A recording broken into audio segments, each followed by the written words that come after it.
Hey everybody, welcome back to Jesus is My Girlfriend. My name's Annie. Jesus is not my girlfriend, but there was a point in time in my life where he was, and here on this channel I talk about that. Today we're going over movies and TV shows. The ones I was allowed to watch, the ones I was not allowed to watch, and the ones I watched anyways because I'm a dirty heathen. My family was very strict about the type of media we were allowed to consume growing up.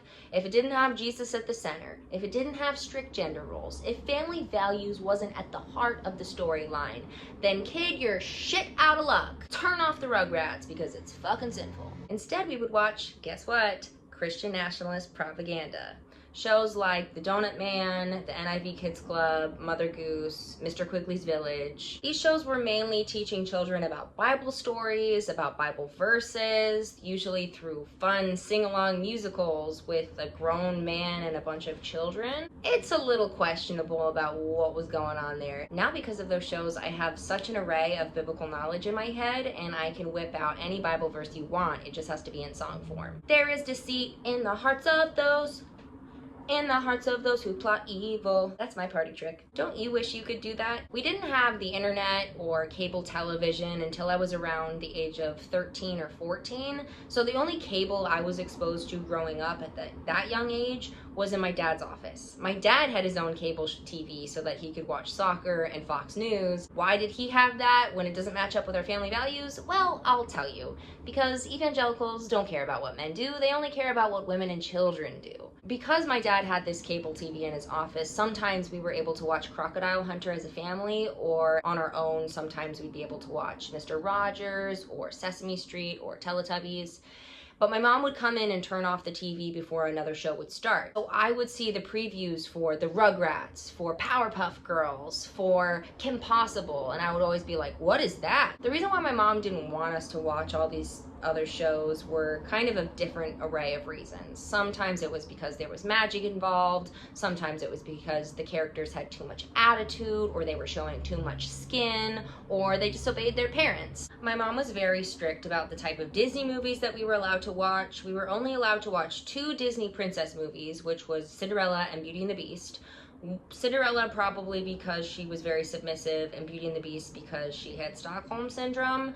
And then there was a collection of other Disney movies that we were allowed to watch, like The Jungle Book, Aristocats, Robin Hood, maybe Peter Pan, but that does have magic in it. I probably watched Peter Pan at somebody else's house for the first time.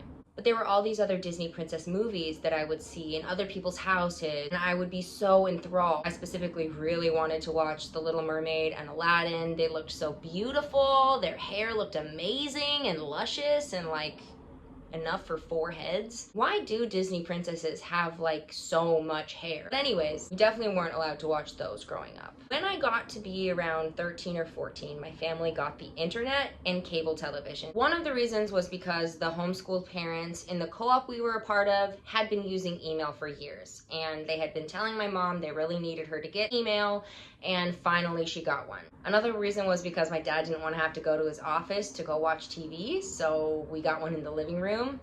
Our family wanted to watch the Duggars on TLC, like I think it was 16 Kids and Counting at the time, or however many kids they had. We also watched Little People Big World on TLC, also pretty toxic. What is up with TLC and all of the Fundie shows on there? It's like the Fundie hub. I don't think TLC is a religious channel, is it? Our internet was dial-up when everybody had Wi-Fi, so you would have to stop using the internet if anyone wanted to use the landline phone. I think we got the internet in 2008. That changed everything for me. I was not above sneaking around trying to get anything I possibly could about the world into my brain.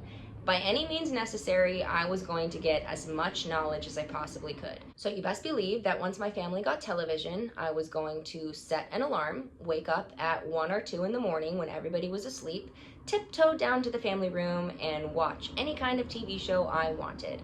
We had On Demand when On Demand was a thing, and I would watch sinful shows like Hannah Montana, Wizards of Waverly Place, and Say Yes to the Dress on TLC. I think it's really funny looking back that those were my first contraband shows. Like, I'm so sinful, I'm going to watch TLC's Say Yes to the Dress and it's going to corrupt my heart. You know, like, what? Why? Why wasn't I allowed to watch Say Yes to the Dress? It's a really boring show. Then everything changed. I met this girl at one of my schools. We're not gonna call it a school because it wasn't a school, but they called themselves a school. Story of my life. And she was able to watch whatever she wanted. I was able to finagle a sleepover with her. And she was like, okay, your parents are really strict. You're not allowed to watch any of these types of shows or movies. That's what we're gonna do all night. So I watched Mean Girls for the first time and a couple episodes of Gossip Girl for the first time in the same night. And it was mind-blowing, groundbreaking, blew my socks off. I was hooked. That's when I realized you could go online and pirate episodes. So same deal with the cable TV, set an alarm, wake up at 1 or 2 in the morning when everyone went to sleep, and watch Gossip Girl until the sun comes up. That was a good time. I still have a very special spot in my heart for Gossip Girl because it was like the first TV show that was worldly and sexual, and these kids were acting like they were adults.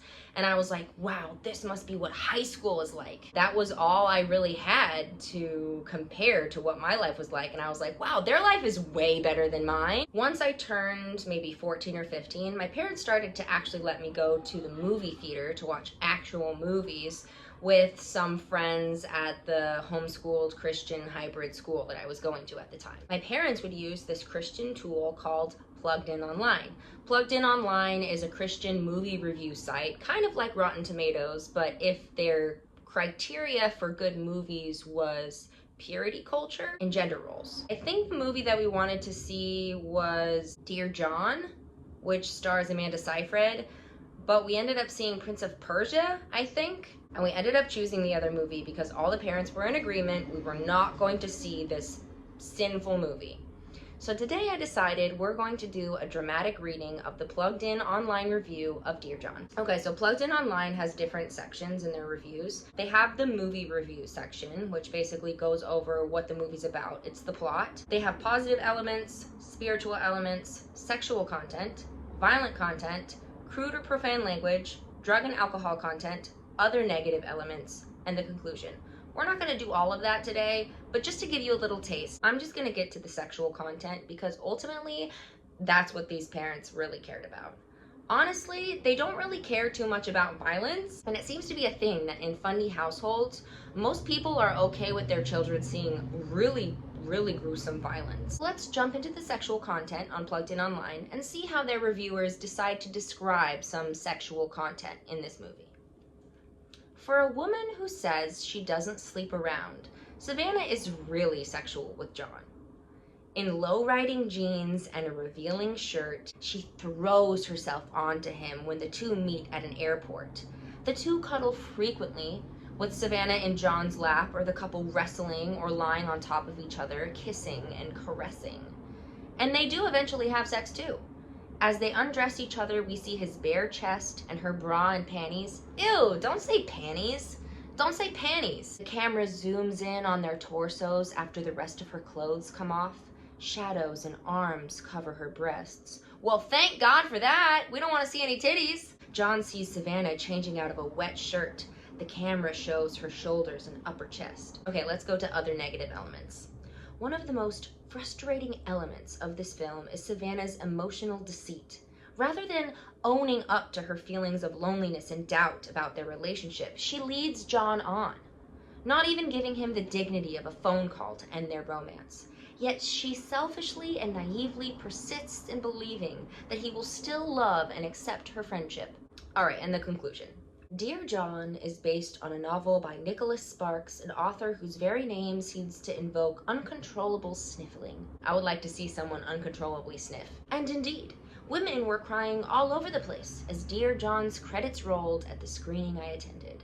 All I felt was aggravation. I bet you did, buddy. Okay, we'll keep going. If these ladies shed tears for the loyal, generous, jilted, and misunderstood John, it would be understandable. But their weeping seemed more likely to have been caused by the idea that helpless Savannah was an equal sufferer in the heartbreak. Poor heroine. And by that I mean poor, foolish, selfish, emotionally puny heroine.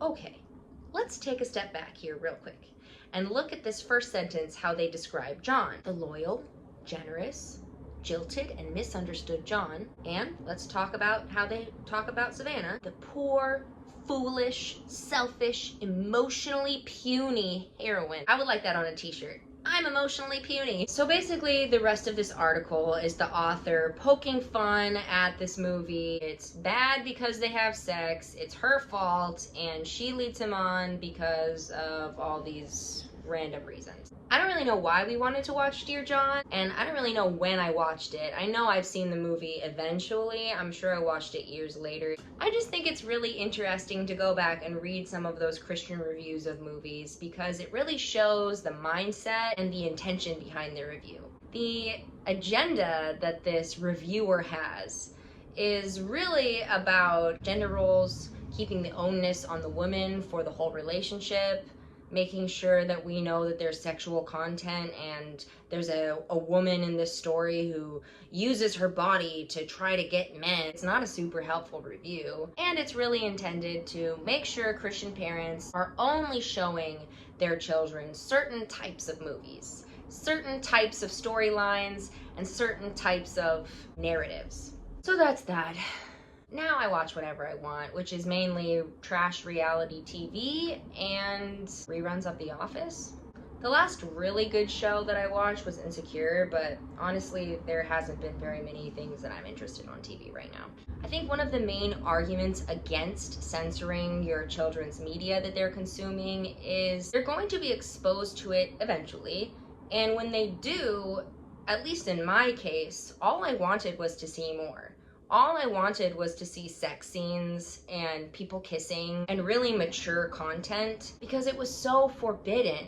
It was so off limits that that's all I could really think about when I thought about watching TV. And I did find ways to watch it, regardless of whether my parents were going to try to keep it from me or not. I'm really happy and feel lucky that I rebelled and got to see a couple pieces of pop culture that were relevant at the time. Thank you all so much for watching. I hope you've learned something about the way evangelical Christian nationalist fundies try to control and manipulate media for the sake of their children's soul. And until next time, always question everything, because if you don't, things will always stay the same, and what is the point to life in that? Okay, bye.